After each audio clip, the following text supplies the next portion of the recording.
নমস্কার বন্ধুরা, আজ আমরা এসেছি গভীর জঙ্গলে। উদ্দেশ্য আতা পাড়া। আতা পাড়ার জন্যে আমরা চলে এসেছি জঙ্গলে। এই যে আমি আতা পাড়ছি গাছ থেকে। উদ্দেশ্য ছিল একটা পাড়া, কিন্তু বিশ্বজিৎ বলে উঠলো, এই সবগুলো পাড়, ওইগুলো বড়, সবাই মিলে একটা একটা করে নেব। আমি বললাম ঠিক আছে, সবগুলো তাহলে পারি। সব পেরে পেরে নিয়ে আসলাম। বেশ ভালো লাগছিল, কারণ এই জঙ্গলটায়, এই এরিয়াটায় আমরা ছোটোবেলায় প্রচুর খেলা করেছি। যদিও এখন অল্প জঙ্গল, কিন্তু সেই সময় বেশ জঙ্গল ছিল এগুলোই। আমরা বিকেল হলে এইগুলো চলে আসতাম। এটা জলঙ্গি নদীর একদম উপরের দিকের অংশ। মনে খুব উৎসাহ চলে এলো। অতি উৎসাহের জন্য দশরথ মাঝির মতো গাছের পাকা আতা পাড়ার জন্য যব তক তোড়েঙ্গে নেই তব তক ছোড়েঙ্গে নেই মানসিকতা নিয়ে উঠতে লাগলাম গাছে। এই গাছে ওঠার চেষ্টা করছি, কিন্তু কী আর করি, ফুটবল নিয়ে তো আর উপরে ওঠা যায় না। সামনে ফুটবলের মতো ভরি, সে কোনো মতে সাপোর্ট করছে না আমার গাছে ওঠার জন্য। বহু চেষ্টা করলাম, কিন্তু পারলাম না। তবে চেষ্টা ত্রুটি রাখিনি, যেভাবে হোক আমাকে কাজ করতেই হবে, এই মানসিকতা নিয়ে উঠতে শুরু করলাম। কিন্তু হলো না। তবে ভাবলাম যে না থাক।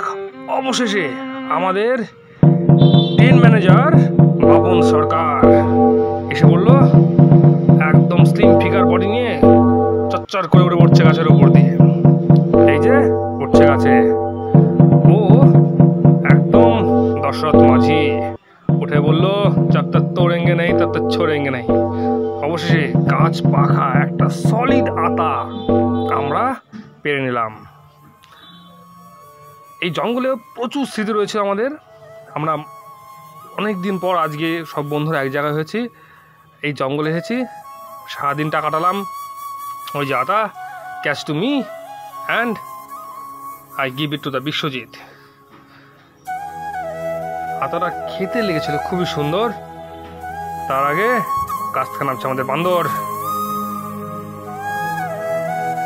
ও একটা চেষ্টা করলো অবশ্য পাড়ার, কিন্তু আমরা বললাম নেয়ে পর, অনেক হয়েছে, বুড়ো বয়সে হাড়টার ভেঙে গেলে আর জোড়া লাগবে না। তাই ও আমাদের কথা রেখে, বয়সে ছোটো তো কী করবে, নিয়ে পড়লো। আমরা আতাটা নিয়ে তখন দেখছি আতাটা কেমন।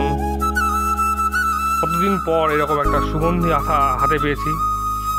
যাক, যুদ্ধ জয় করার মতো একটা মানসিকতা নিয়ে বাপন নেমে আসলো। আমি এই যে আতাটা বিশ্বজিৎকে দেখাচ্ছি, একটা অংশ একটু ফুটো হয়ে গেছিলো। ওই যে ট্রেন ম্যানেজার বাপন সরকার